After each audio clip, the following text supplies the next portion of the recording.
Good morning. So first things first here, I got gonna bag up a bunch of 50-pound bags of chicken feed. There was a lady come here, she just picked up 8 and sort of cleaned it out, so gonna make up a whole bunch of bags of that, and then I'm gonna fix that leak on the backhoe because hydraulic oil is getting a little expensive around here. My wife's planning to get up and do a bunch more work on her chicken coop, so hopefully that'll be done today and I can go up there and do a quick little video, take some pictures of that.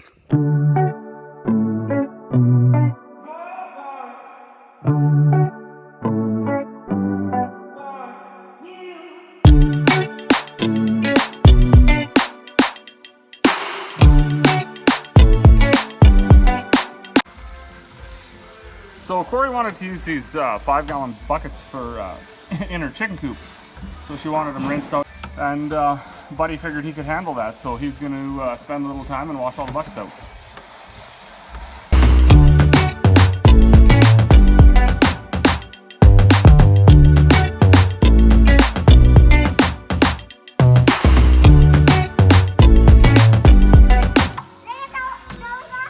Is there yuckies in there? Yeah. Are you going to get them all cleaned up? Yeah. Okay.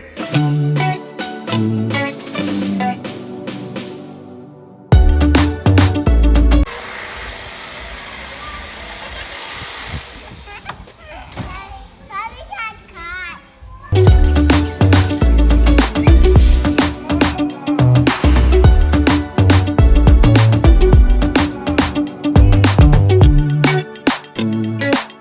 That seal in this ram here that's leaking because I think hydraulic oil is like $80 some a pail, so cheaper to fix the ram than to keep buying oil. Those are pretty fancy how they do that. They got this plate in there that holds these 2 pins down, so this pin should be able to drive out now. It does fairly easy. Once I drive that pin out, I just got to take this gland off. I got a tool for that. Spin it off and put a seal in, put it back together. Should be another pretty simple fix, I would think.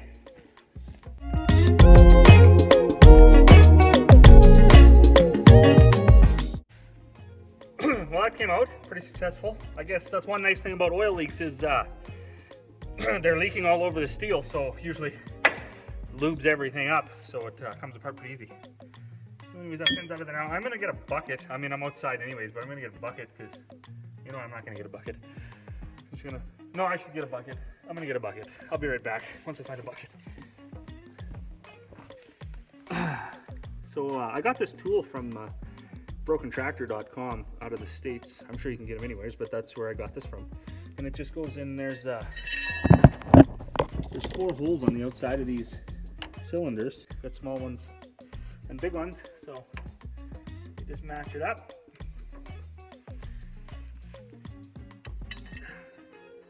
Put in your bar. Goes pretty good. I was using a pipe wrench before, but that pretty much just wrecks these things. So if anybody has any amount of rams on their farm that have these holes in them, I definitely recommend getting one of these tools, because you don't have a whole bunch to bite on here with a pipe wrench. You know, it's just a tiny little space, so you usually end up gnarling that all up. And I guess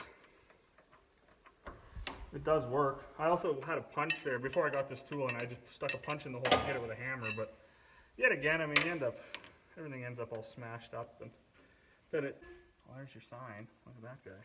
He broken. I have a feeling that was part of the leaking issue.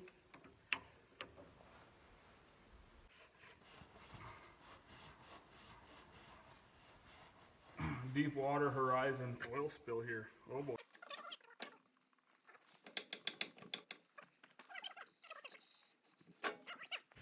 Oh, there we go. Yeah, that's it, right in the bucket, eh?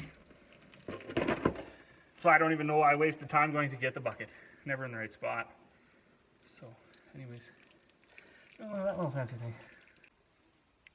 So I got the new seals here. One backup ring and one big O-ring. Pretty straightforward putting it on there. I'm not sure all of these why they seem to fit so tight, and then you think you're wrecking them putting them on, but I don't know, somehow it works. So a little bit of oil on them. Never hurts. Makes them nice and slippery. I think there's 1, 2, 3, 4, 5 rams on here that all take the same seal kit, which is nice. So I'll just order up a couple more seal kits and then I just write on the package what's missing out of the kit. Because I'm sure at some point, you know, the actual seal will fail or the wiper will fail, and then this part might not need to be changed. So I gotta go find a pick because, like I say,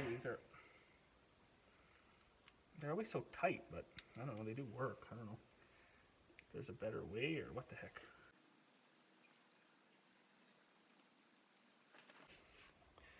Oh, this one, a little bit of oil on this guy too.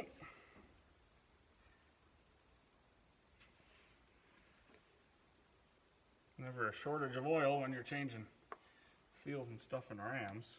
So.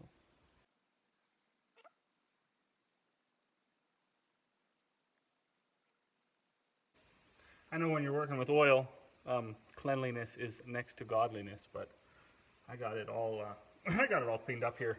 And that oil's pretty clean, so I didn't have a whole bunch of, I didn't have it laying all over the shop or nothing, so I'm just going to stick it back in there.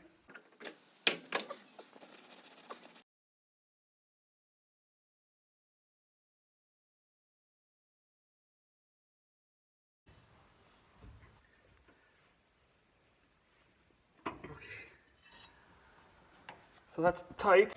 Got to put this pin back in, drive it down so I can get that keeper plate. That's kind of a neat idea. And then I'm going to put a little bit of oil in it because it was low from leaking, and then we'll give her a test run and see if it leaks. I'm pretty confident in my fix here, so it'll probably be all right.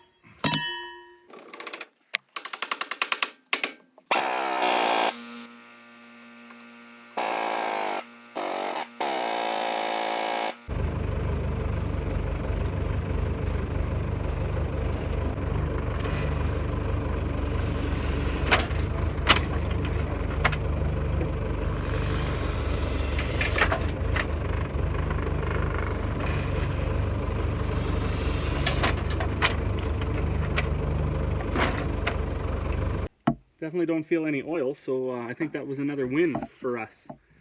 Fixed my ridge cap up here on this chicken coop. Can't really see it. It was kind of wavy. It still was a bit wavy, but it's better than it was. I did get that on. And I guess they pretty much finished up the chicken coop, so I'm going to do a little tour of it. Yeah, so it's an old granary we salvaged off some property. We put these windows in, threw this door in here. You go in, I'm not too sure why, but my wife wanted a loft, so up to the loft. This hand railing is actually the hand railing we put on the deck on the trailer, so they got it hinged here, so you can hinge this so you have more room to bring stuff up there. I think our plan is probably to stick square bales or something up there. I don't know. You know how that goes. So this whole area there, my dad did some wiring, so lights. There's a breaker box there. Plugins all around. I'm not exactly sure the measurements of all this stuff, but it's pretty big, I guess. It's probably 6 feet across in here. Then the screen door into the actual chicken coop itself. So yeah, my wife's got a roost here. And from my understanding, you just lift that up and chain it to the roof. That's why it's on hinges, so you can get it up out of the way so you can clean around there. She's got these mats down here. There's a whole story behind that, but I mean, they might not stay forever. She's got her nesting boxes.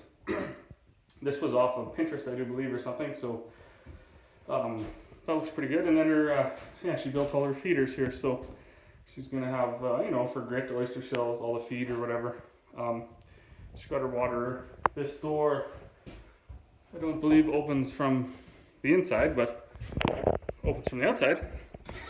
So yeah, pretty neat little stairs up to the loft there. So then coming outside, she was gonna put she's gonna bit of a chicken run here and everything, and then there's this door here, which actually was when we installed the overhead door on our shop, there's this one piece they come and they put it on there for shipping, so it's actually an insulated overhead door. So it fit right in this hole quite perfectly. So as you can see, it's full of insulation in there. So yeah, then she's got it so the big door can stay closed and that little one can stay open, so they can run in and out. We got the obviously some cleaning up to do, and then she's got her chicken wire and stuff right here. So that's kind of how the day went today. A little bit of fixing. They did a little bit of building. I swept out some granaries. Odds and ends. To everybody that watches, thank you for watching. If you're enjoying the videos, make sure and click the like button. See you all tomorrow.